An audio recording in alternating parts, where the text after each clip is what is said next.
বন্ধুরা আসসালামু আলাইকুম। একই ইউটিউব চ্যানেলের মধ্যে শর্ট ভিডিও এমনকি লং ভিডিও যদি আপনি একসাথে ছাড়েন, আপনার কিন্তু কপাল পুড়ে গেছে। আমি বললাম আপনার চ্যানেলটা কিন্তু শেষ হয়ে গেছে, কারণ আপনি চ্যানেলের মধ্যে দেখা যাচ্ছে শর্ট ভিডিও ভাইরাল হচ্ছে কিন্তু লং ভিডিও ভাইরাল হচ্ছে না, আবার উল্টোটা হচ্ছে লং ভিডিও ভাইরাল হচ্ছে, শর্ট ভিডিও ভাইরাল হচ্ছে না। তো আপনারা অনেকেই কিন্তু এই ভুলটা করছেন। আমার কমেন্ট বক্স চেক করলে প্রতিনিয়ত এই ধরনের কমেন্ট পাচ্ছি যে একই চ্যানেলের মধ্যে শর্ট ভিডিও এমনকি লং ভিডিও একসাথে ছাড়ার কারণে চ্যানেলের মধ্যে একদম ভিউজ ডাউন হয়ে গেছে, জিরো ভিউজ প্রবলেম। তো এটার সমাধানটা কি? তো আপনারা অনেকে জানতে চেয়েছেন যে আমার ইউটিউব চ্যানেলের মধ্যে আমি কেন শর্ট ভিডিও ছাড়ি। আমি আপনাদেরকে পরামর্শ দিচ্ছি শর্ট ভিডিও এমনকি লং ভিডিও একসাথে না ছাড়ার জন্য, কিন্তু আমি নিজে কেন ছাড়ি সেটার ব্যাখ্যা দিব। আশা করছি আজকের এই ভিডিওটি সম্পূর্ণ ভিডিওটি না টেনে কন্টিনিউ করবেন। দেখুন আমার এখানে শর্ট সেকশনের মধ্যে আমি ক্লিক করলাম, ক্লিক করার পর এখানে আমি পপুলারের মধ্যে ক্লিক করলাম। আপনারা দেখুন মোটামুটি ভালো একটা ভিউজ কিন্তু আমার শর্ট ভিডিওগুলোর মধ্যে রয়েছে। ঠিক আছে, আমি এখানে আবার একটু ক্লিক করি। দেখুন এখানে পপুলার ভিডিওর মধ্যে ক্লিক করলাম। এখানে দেখুন 61,000, 12,000, 12,000, 11,000, 11,000, 11,000 এরকম অসংখ্য ভিডিওর মধ্যে মোটামুটি ভাইরাল পর্যায়ে চলে গেছে। যদিও আমি এই ভিডিওগুলোকে প্রাইভেট করে দিয়েছি, কারণ আমার এই চ্যানেলটা কিন্তু শর্ট ভিডিও চ্যানেল না, লং ভিডিও চ্যানেল। আপনারা অনেকেই জানেন, জাস্ট এখানে টেস্ট করার জন্য কিন্তু আমি এই শর্ট ভিডিওগুলো ছেড়েছি।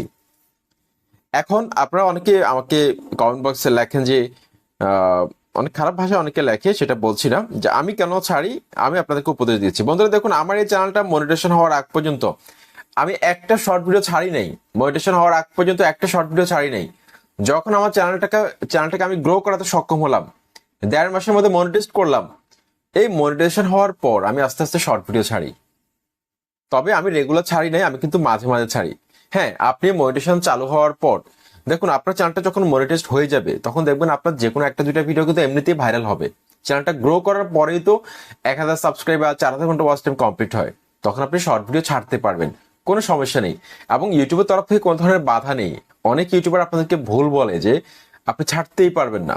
অবশ্যই পারবেন, তবে কিছু নিয়ম কানুনের মধ্যে ছাড়লে ভালো। ইউটিউব তরফ থেকে কোনো নিয়ম কানুন কিন্তু আমাদেরকে স্পষ্ট করে বলা নেই, কিন্তু আমরা লং টাইম ইউটিউব প্ল্যাটফর্মে কাজ করতে করতে এই বিষয়টা কিন্তু একদম ক্লিয়ার হয়ে গেছে যে যারা শুরুর দিনগুলোতে শর্ট ভিডিও এমনকি লং ভিডিও একসাথে ছাড়ে, মানে একসাথে কাজ করে, তাদের শর্ট ভিডিও দ্রুত ভাইরাল হয়, কিন্তু লং ভিডিওর মধ্যে ভিউজ কম আসে।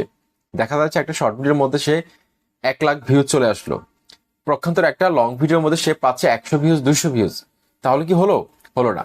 সেক্ষেত্রে আমি তোমাদেরকে সাজেস্ট করতে চাই, তোমরা তোমাদের চ্যানেলের মধ্যে লং ভিডিও দিয়ে প্রথমত চ্যানেলটাকে মনিটাইজ করো, ভাইরাল করো আগে। তোমাদের লং ভিডিও ভাইরাল করো আগে, মনিটাইজেশন না হোক সমস্যা নেই, লং ভিডিও দিয়ে চ্যানেলটাকে আগে গ্রো করো। যদি দেখো যে একটা লং ভিডিও তোমার 50,000 থেকে 1 লাখ ভিউজ চলে এসেছে, তখন তুমি আস্তে আস্তে সেম ক্যাটাগরিতে শর্ট ভিডিও ছাড়তে পারবে। দেখবে তোমার শর্ট ভিডিওর মধ্যেও কিন্তু তুমি ভালো একটা ভিউজ পাবে। তো এই ট্রিক্সটা কিন্তু অনেকে অ্যাপ্লাই না করে অনেকে শুধু শুধু কমেন্ট বক্সে এসে খারাপ কথা লেখে। ঠিক আছে, তোমরা এইভাবে কাজ করো। ইউটিউবের তরফ থেকে কোনো ধরনের নিষেধ নেই, তোমরা শর্ট ভিডিও আমাকে লং ভিডিও একসাথে ছাড়তে পারবে না, অবশ্যই ছাড়তে পারবে। তবে একটা বিষয় চিন্তা করবে, চেষ্টা করবে যে তোমার যে ক্যাটাগরিতে তুমি কাজ করো, যেমন ধরো তুমি ব্লগ ভিডিও নিয়ে তুমি লং ভিডিও ছাড়ো, তোমার শর্ট ভিডিওগুলো যাতে ব্লগ নিয়ে হয়, এই বিষয়টা একটু খেয়াল করবে। তাহলে কিন্তু তোমার চ্যানেলটা খুব দ্রুত সময়ের মধ্যে গ্রো করবে। তো আশা করছি আজকের এই ভিডিওটি তোমাদের কাছে যদি বিন্দু মাত্র উপকৃত হও, লাইক কমেন্ট সাবস্ক্রাইব করে পাশে থাকার জন্য অনুরোধ করছি।